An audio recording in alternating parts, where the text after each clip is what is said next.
Praise the Lord. கர்த்தர் உங்களை ஆசீர்வதிப்பாராக. இன்றைய வேத தியான பகுதியில் வாசிக்க தெரிந்து கொள்ளப்பட்ட வேத வசனம் நீதிமொழிகள் 14ஆம் அதிகாரம் 11ஆம் வசனம். துர்மார்க்கனுடைய வீடு அழியும், செம்மையானுடைய கூடாரமோ செழிக்கும். ஆமென்.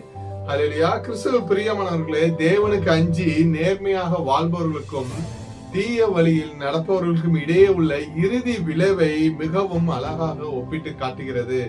மனிதர்கள் வெளிப்புற வசதிகளாக வீடு மற்றும் வாகனங்களை வைத்து வாழ்வை மதிப்பிடுகிறார்கள். ஆனால் தேவனோ மனிதனின் வழிகளையும் இருதயத்தையும் ஆராய்ந்து அறிந்திருக்கிறார்.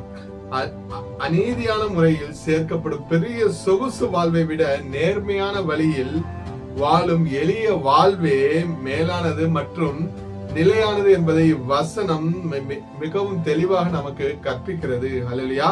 அக்கிரமான வழியில் சேர்க்கும் தற்காலிக ஆடம்பரங்களை விட கர்த்தருக்குள் உண்மையாக வாழும் எளிய நேர்மையான வாழ்க்கையை ஆசீர்வாதத்தையும் நிரந்தரமான பாதுகாப்பையும் தரும். எனக்கு பிரியமானவர்களே, எளிய கூடாரமாக இருந்தாலும் தேவனுடைய கிருபையினாலும் ஆசீர்வாதங்களினாலும் அது நாளுக்கு நாள் வளர்ந்து செழித்தோங்கி நிரந்தரமான மகிழ்ச்சியை நமக்கு தரும்.